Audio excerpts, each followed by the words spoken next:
generally between 4.5 to maybe 8.5 feet in length and width, and they all, for all the world, look like big bird nests, but they're clearly not bird nests because of where they're located. No bird is going to fly through the brambles and all that stuff to get into this spot.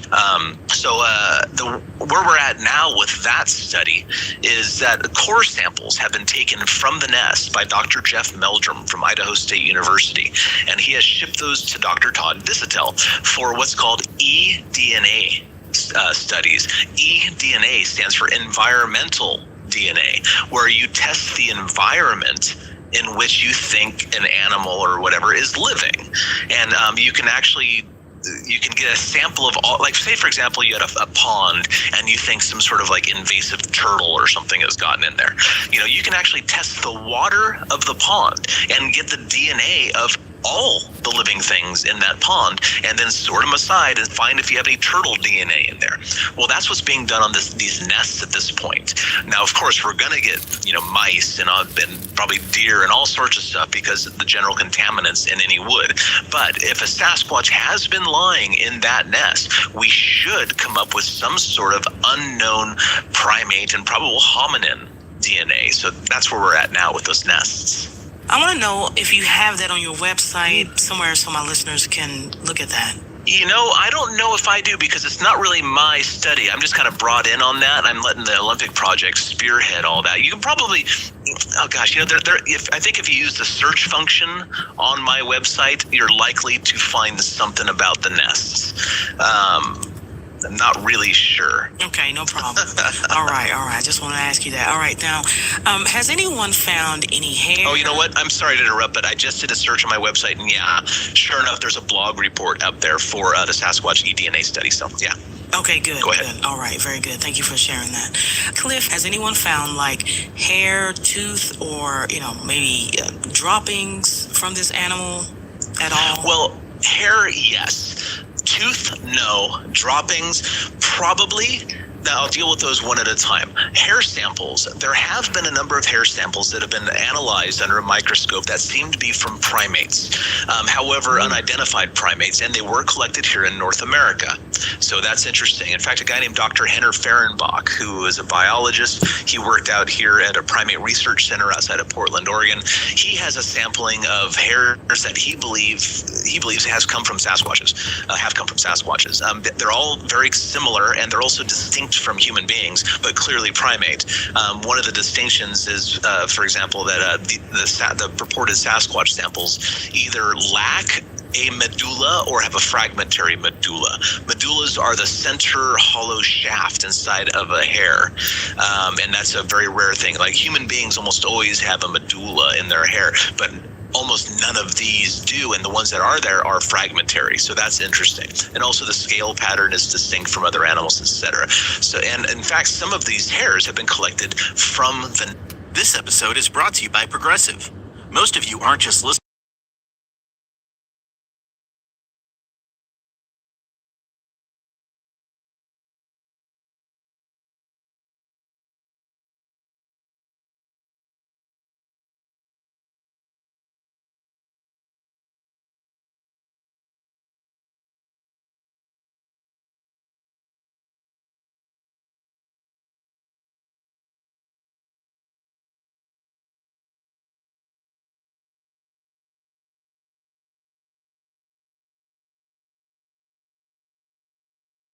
But other hairs that match those descriptions have been collected from these nests on the Olympic Peninsula. As far as teeth goes, as you mentioned, no bone or tooth or flesh or anything like that has been collected from a Sasquatch, because that's what we need. The state of science right now is that to prove an animal is real, especially an animal that is as unexpected as the Sasquatch, you need basically a dead animal or a big part of a dead animal. And a tooth or a bone, that would be sufficient. That would be okay. But nothing like that has come to light yet. That doesn't mean that they're not out there somewhere, certainly. Certainly over the years, somebody has shot and killed a Bigfoot. In fact, on average, during the 20th century, somebody reports that one out every 4 years. So every 4 years, somebody says they got one, but nobody's brought in a piece of it yet, basically. Many of these people actually claim, I thought I killed a person, and left it out in the woods or whatever. But again, a lot of those people are also liars, or, they're lying about it. But I imagine some of them are telling the truth. And of course, your last thing that you asked about was scat samples, fecal samples from a Sasquatch. I don't deal with that crap. Is a fun way for me to say it. Because unless I see the sample come out of a Bigfoot butt, I don't want people sending me poop. You know what I mean? Because I'm very high profile. I'm on television. I get things in the mail, and I'm thinking, you know what? I don't want soggy bags of poop showing up in my PO box. So I don't deal with that at all. And there's another complication two more complications to the scat angle, I guess. Number one is that if you test it for DNA, for example, what you get is the DNA of what the thing ate. Right, that makes sense. Right. And then the second thing is there are 2 sighting reports about seeing a Sasquatch take a dump, basically, and both of them are interesting. The first one was back in 67 or 68 or something like that.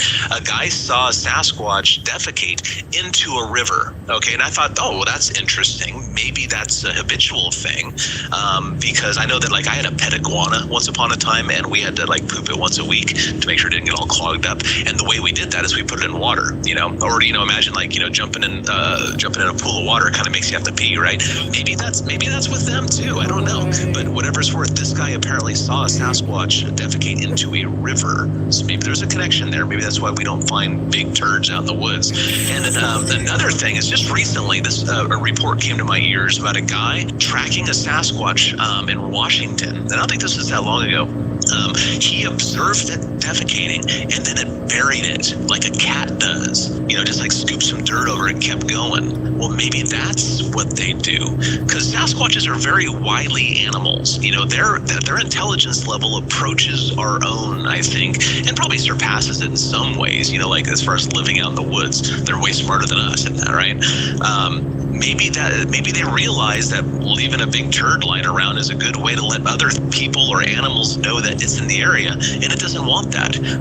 For example, we are pretty sure that they're aware of their own footprints and choose to walk in places that don't record them very often.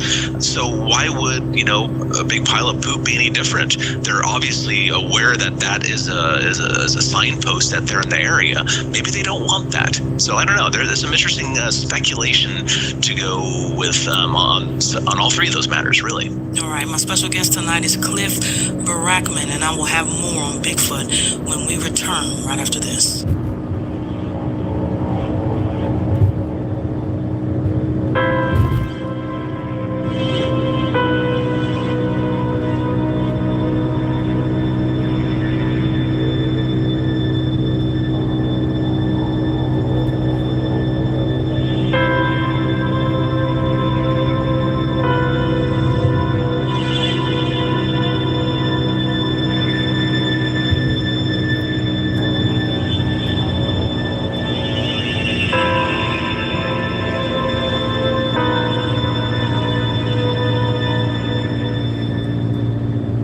We're back, and my special guest tonight is Cliff Barackman, who has been investigating Sasquatch for a very long time. Cliff, I want to ask you now, has anyone reported to you a sighting of a family of these creatures? Oh, yeah, sure. They are perfectly normal animals, and you would and they're primates on top of that.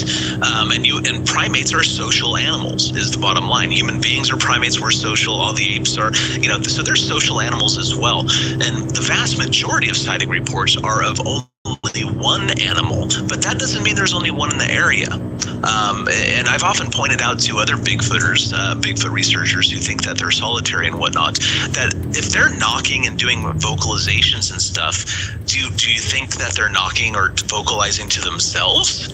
Like, I don't think that. I think that if there's a secluded valley somewhere, I think that they might move into the valley and one Sasquatch take each slope of the valley and kind of sweep through and then meet up later for something. But people do see them together sometimes. There was a sighting report at the beginning of March, I believe, up on the Olympic Peninsula, and a young man was throwing rocks into the river, and he saw one. He basically something started throwing rocks back at him, and he realized, what the heck, and started looking around, and then some charged at him from across the river and stood up to an 8-foot level behind some brush. And then one ran across a road that was over to his left. So he saw two that day within, probably 35 or 40 yards of him. So yeah, that in fact does happen. And one would expect that to happen if they are perfectly normal animals, which they apparently are. Now I want to know what you think about the famous sighting there that happened in California. Do you believe that was a genuine filming of that creature? Oh, yeah, you're referring to the Patterson-Gimlin film on October 20th, 1967. That is absolutely, positively a real Sasquatch in that film. Absolutely. There have been a number of people who claim to be the person inside the suit, and to this day, not one of them even knows where the film site was. Okay, so what convinces you? Well, there's a lot of things about it. Like, first of all, let's look at the context of the film. Roger Patterson, the guy who was holding the camera at the time, died. And instead of going out and making another film, because he did earn some money on the film, and that's his right. He took it on tour and all that sort of stuff. He worked hard and earned some real money with that film. But instead of earning more money by making another fake, for example, he actually threw the money he did earn away on a wild goose chase to try to get a Sasquatch captured. He threw money away on the search and died in 1972 in poverty, basically. Bob Gimlin, who was the other guy at the scene, he's alive to this day. And he was basically screwed out of his 1/3 share of that film. He never got the money he was promised, basically. And he eventually sold his 1/3 right to another man, a guy named Rene Dahinden, for like $1 or $10 or something like that, just to get it out of his life, because he was so tired of being called a liar. And I know Bob. Bob's a friend of mine. He's 86 years old. He lives outside Yakima, Washington. I know him. He's a good friend of mine. And to this day, he goes, yeah, I never got much from the film, but I mean, it was real. It is real. And then, of course, that's just the context. The film itself is phenomenal. People say it's blurry. It's not. It's not really blurry at all. And because the camera was set on in like, I think it's called infinite focus. So everything in there is in focus, it turns out. The problem with the film is that it's 16 millimeter film and the subject is about 1 millimeter high. So, it's not a resolution issue because that's a digital film thing. It's actually, what are those little, I forget what the name of the splotches are because it's film technology. I'm not super familiar with it. But the film itself shows an anatomical creation that was unthought of at the time. But yet, in fact, scientists, when they looked at it back in the late 1960s, right after it was filmed, they said, this has to be fake because such a mosaic of animal features couldn't exist. I mean, look at it. From the waist up, it looks like a gorilla. From the waist down, it's like a human being. That such a thing doesn't exist. That mosaic cannot happen in nature. Now, fast forward a few years until I think it was 1974 when they unearthed the first complete Australopithecus afarensis skeleton that we all know as Lucy. The very famous human ancestor called Lucy. Now, when they unearthed that, it was almost like an echo from 5 or 8 years before. They said, we've never seen such a weird mosaic of features before. From the waist up, it looks like an ape. From the waist down, it looks like a human being. This is phenomenal. And you can actually test hypotheses, especially strange, seemingly out of left field hypotheses like Sasquatches are real, by how well they predict future knowledge. So here we have a case of exactly just that, where at the time, the anthropologists were saying, this can't be real because such a thing has never been seen before. And then just a few years later, they unearth fossils that show, and then they say the same thing, like, holy smokes, we've never seen this before, but it's obviously real. Here are the fossils right in front of us. And that's just one example. Another example would be the footprint evidence found at the site. Now, the Sasquatch footprint evidence only goes back to 1958. The very first Sasquatch footprint cast was recorded then, and of course they're still being collected today. Honestly, I mean, and back if you go back all the way to the film in 1967, all the way back to the original 1958 cast, what you find is a peculiarity that you don't find in human prints. You find a flexibility in the mid part of their foot. Now, this feature was only described by a physical anthropologist, specifically a guy named Dr. Jeff Meldrum, who's an anatomist who studies ape feet. He described this feature as seen in Sasquatch footprint casts in the late 1990s. But yet you can go back to the very beginning and you can look at the 16 different footprints that were documented at the Patterson-Gimlin film site, and you can see that feature that is congruent with the other ape anatomy, like gorillas and chimpanzees, and they all have flexibility in the mid part of their foot, in the mid-tarsal joint. Human beings don't have this, and you can see that feature, or at least the signature of that feature, in footprints dating all the way back to the film, and before that, all the way back to 1958. And at the time, again, that was unheard of. They knew the other apes had that sort of stuff. It wasn't heavily studied, but they didn't know about any hominin that had that. But then the Laetoli tracks surfaced. The Laetoli tracks are very famous fossilized footprints. And when you look at those, sure enough, they show the signature of a flexibility in the mid part of the... This episode is brought to you by Progressive Insurance. What if comparing car insurance rates was as easy as putting on your favorite podcast?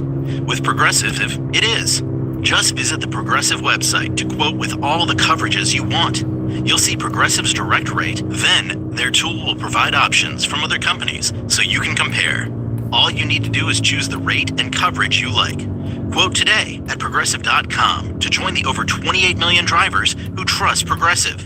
Progressive Casualty Insurance Company and Affiliates. Comparison rates not available in all states or situations. Prices vary based on how you buy. Running a business shouldn't mean juggling dozens of apps. With accounting, inventory, and more, fully integrated on one easy platform. Simpler, smarter, more affordable. Try Odoo free today at odoo.com. That's ODOO.com. Foot. So again, the Patterson-Gimlin film actually predicted future knowledge in physical anthropology. And how could that possibly be faked by two rodeo riders back in 1967 when Disney Studios themselves are on record from 1969, I believe, saying, well, we couldn't fake this. So they didn't say it was real or not, but they did say that we couldn't fake it. So anyway, yeah, the PG film, as we call it, is 100% real. That is, in fact, a Sasquatch. Well, I've seen various studies on that particular film, and they talked about the gait of that creature, that no human could pull that off. That they believed it was very real. So you're right, and it's not blurry. I mean, everything is in focus. But, she, by the way, she. Oh yeah, yes. She's got boobs. It's true. And but that film is amazing. So maybe I can get that up on the website so people can see that if they hadn't already.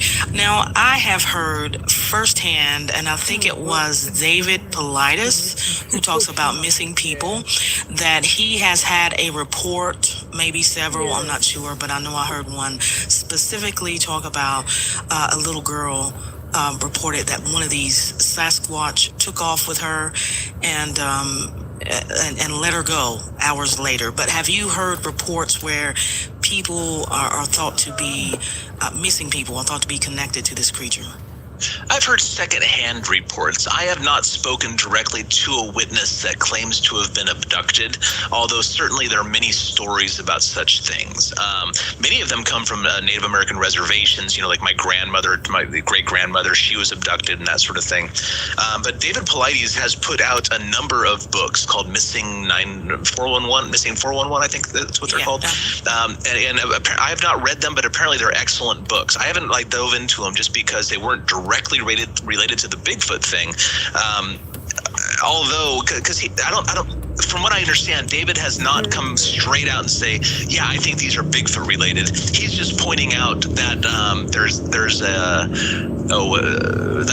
the government has dropped the ball and perhaps are even hiding what they think is going on from us, and he thinks that's not the right thing to do, and I would probably agree with him. But of course, he got a lot of that information through the Freedom of Information Act, and you can go look at his request because it's all public, record that he specifically put in, requesting information about so-and-so in regards to Bigfoot abductions, or, I'm paraphrasing here, but so he does think there's a connection in there, and he might be right, because there are some very famous cases, like Albert Ostman, for example, reports to have been picked up in a sleeping bag and carried for miles, and then kind of held captive, I guess, by a small family of Sasquatches in British Columbia back, I don't know when it was, I think in the 1920s or 30s or something like that. And that could very well happen. Luckily, it doesn't happen very much, or I think there'd be very few of us left. Good point. All right, let's talk about some of your field investigations, Cliff. The first one that I want to talk about, if you can remember right off the top of your head, but it's the Brown footage, which I did find incredible, and I want to know if you can share that one with us, because you did go out there on that site, correct? Yes, I did. Yeah, I did. The Brown footage was obtained by Stacy Brown Jr. and Sr. Jr. and Sr. Sr. was holding the camera at the time, and they basically a father and son out in Florida, and Jr., Stacy Brown Jr. is a friend of mine, and he's into the Bigfoot thing, and Stacy Brown Sr. didn't think too much about Bigfoot, but saw this as an opportunity to spend good quality time with his son. So they'd go Bigfooting together, and they were at a place called Torreya State Park in Florida, and they were Bigfooting, and they kept hearing things, and they thought there might be one around, and it had been raining all night, that sort of thing, but there's a break in the rain. And at one point, the father and son were on a trail, and they heard something on the hill above them, and Stacy Brown Sr. pans up there with his recording thermal imager, and then a human-like figure steps between two trees. Now that scared the heck out of Stacy Brown Sr. Jr. didn't see it, but Sr. saw it and says, we got to get out of here now. And Jr. heard the fear in his father's voice, so they got the heck out of there. Now what they recorded is just a short few seconds of this thing stepping out in between some trees. They got that in May, if I remember correctly, and all this is on the website, on my website. But they got this in May, and I didn't even hear about it until August, because they sat on it for a while. They were going to try to do something with it, but they kind of kept running into dead ends on the analysis side of things. So they reached out to me, because I'm a nerd and I'm good at that sort of stuff. So they reached out to me and said, hey, we got this footage. We think it might be legit. Can you help us with it? And they sent it to me, and I thought, this is really good looking footage, And so I sent them back to the site to get some measurements, and Stacy went back to Stacy Jr. at this point went back to the site several times at my behest and took measurements for me. Now, a few years later, we had the opportunity to visit the site with Stacy Brown Jr. and Sr. for finding Bigfoot, and I got to take my own measurements from where they're standing, the size of the trees that you can see in the footage, the distance between trees, the distance to the subject, and all of those measurements are on the website. Basically, I just crunched some numbers, and I got a range I got a size range for the individual in the film. Now, in the very smallest size that this thing could be is like 6.5 or 6'10" or something like that. And the very largest is about 9.5 feet. And generally speaking, when you're working with statistics, you throw out the highest and lowest, and the truth is somewhere in the middle somewhere. So that puts the creature, or this thing, I guess, at about 7.5 or maybe 8 feet tall. Is quite impressive. And of course, I invite all your listeners to go to the website and use my numbers and crunch them any way you want to see what numbers you come up with. I just have the data there for everyone to use. And so far, it's been years now, no one's come up with anything dramatically different than what I came up with. And clearly, whatever is in that piece of footage is larger than most people ever are. And then when you start looking at the way it moves, you mentioned earlier in regards to the Patterson-Gimlin film about its gait, about the way it walks, and about how it's very difficult for humans to replicate that. Well, it turns out that whatever it is in the Brown footage is in fact walking in the same manner. it seems to be walking on a bent forward leg, and the back trailing leg bends almost 90 degrees in that one step it takes. That's a very squatchy gait, because that's exactly what the Patterson-Gimlin film subject does as well. So we have a creature that's larger than people, that walks like a Bigfoot, and this thing was walking around in the wilderness basically at night without a light, trailing the Brown family. We have the father and son team.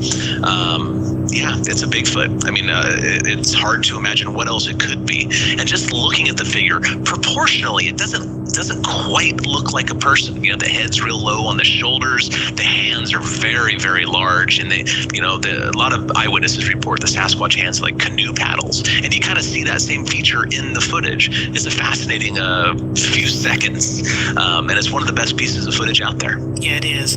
It shocked me, actually. And you're right, it's out there in pitch blackness, so that had to scare the crap out of them when they saw that. I mean, they didn't pick that up immediately, right? This is something they saw afterwards. Well, yeah, it was pitch dark. Stacy Jr. never actually saw it. He was standing by his father, who was looking through the thermal imager at the time, and it recorded the image. But Stacy Jr. never saw it. He just heard the fear in his father's voice. Now, Stacy's a Bigfooter. You know, he still looks for these things. His father never really was a Bigfooter. He just wanted to spend time with his son, and it was actually his father's film. And his father, says, yeah, that's what we got. And what's also interesting about that spot is I was Bigfooting at that spot just a few years before, and I recorded vocalizations not 150 yards from where they got that film. Like the vocalizations came from downriver. I was at a crossroad about 150 yards away from where the Brown family was standing at the time, and the vocalizations came from downriver basically. And the next morning, it turns out there were some campers down there. And so when they walked out, I asked them, so did you hear anything weird last night? And they said to me, we heard you guys running through our campsite. They go, what do you mean? I said, we heard you guys like running down the trail, like next to the campsite in the middle of the night. And guess what? That wasn't us. We didn't do that. And we were camped in the area. No one else but those individual campers and us were there. And they didn't hear the sound either, right? No, but I did record it, and it's on my website. It's called the Liberty County Whoop. It goes whoop like that, which is a very common Sasquatch vocalization. Okay, very good. Now, the last one I want to talk about is the McKenzie River footage, which caught my eye because you can tell these guys were totally unaware that they caught something on camera because he was focused on the boat there in the river. Can you tell us about that? Yeah, basically there's on the McKenzie River, which is outside of Eugene, Oregon, in the Mount Willamette National Forest, I believe. I could be incorrect about that. It's a very popular whitewater rafting river and fly fishing river as well. And these fly fishermen were doing both. They were whitewater rafting, or I think they're going down in their drift boats, if I remember right. And then they went through this spot called Fish Ladder. And on the side of the river, there was a dark figure that they got in their video, but they didn't really pay much attention to at the time. And we investigated that on finding Bigfoot, and the team was a little split on the subject. I personally think that's a human being.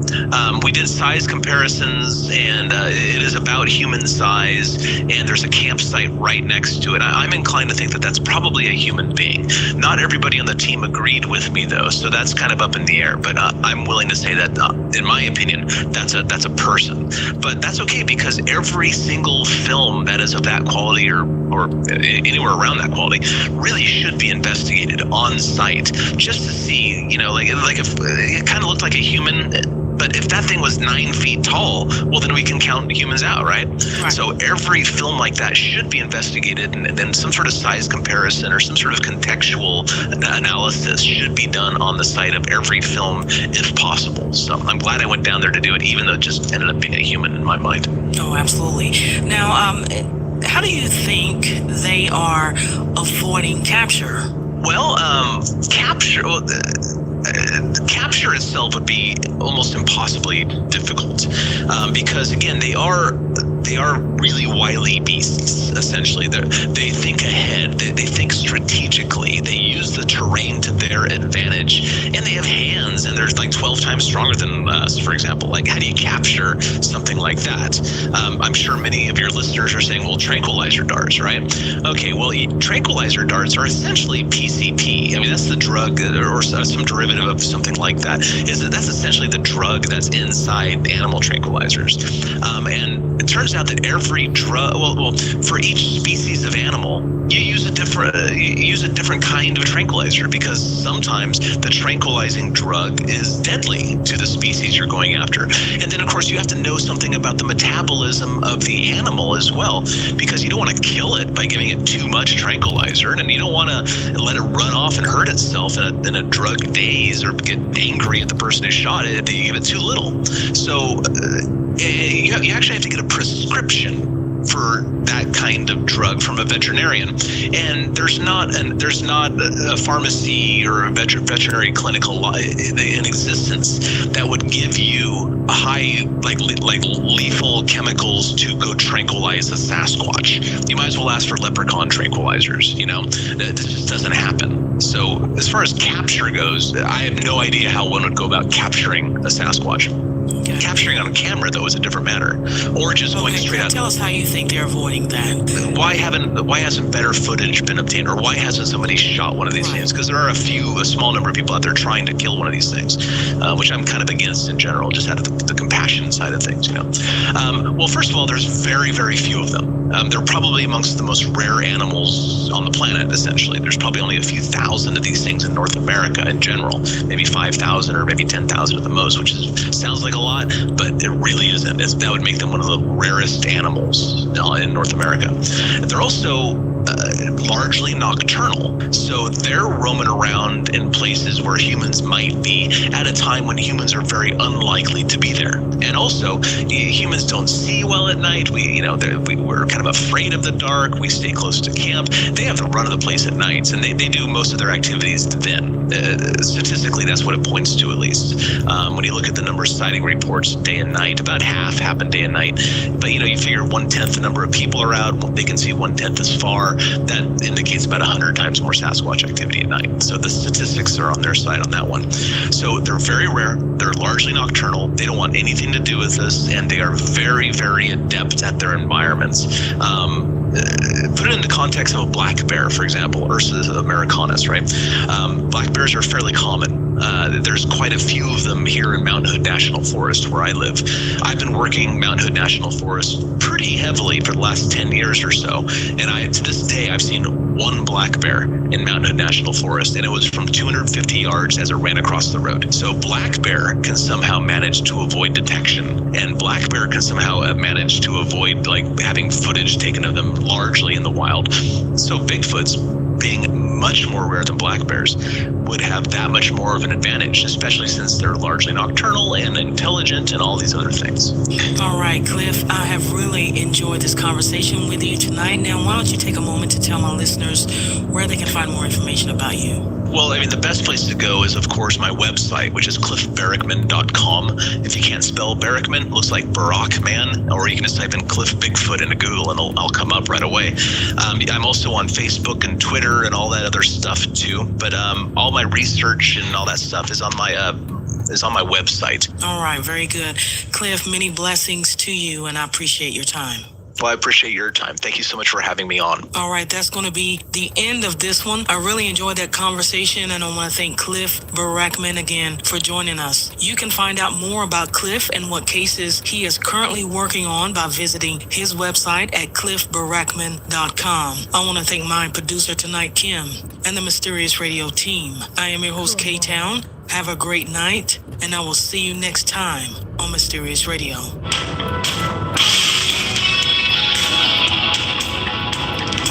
Like the show? Get more Mysterious Radio on our website. And don't forget to visit our Twitter and Facebook page.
That's why we created Assemble and Bake.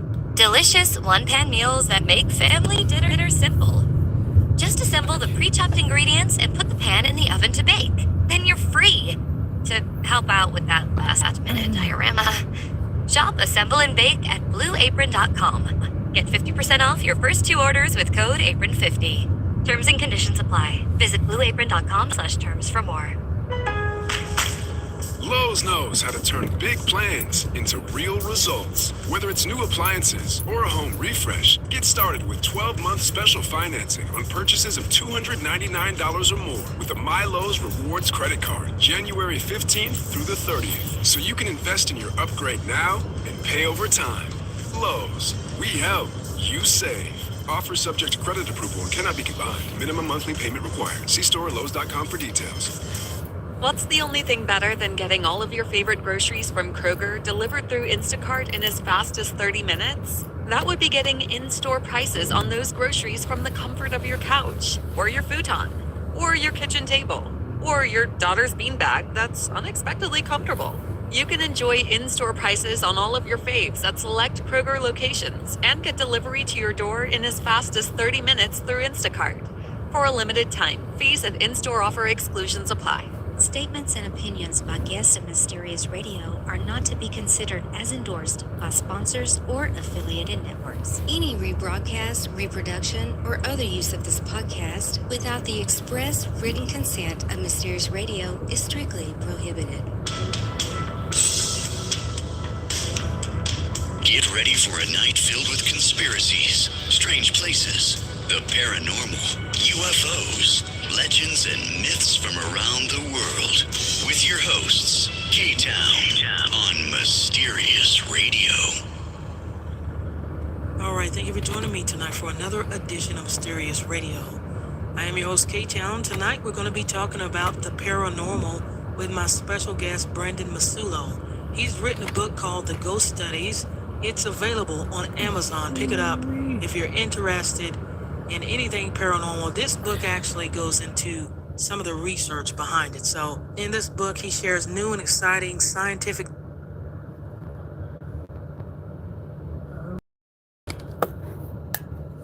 This is where we say goodbye.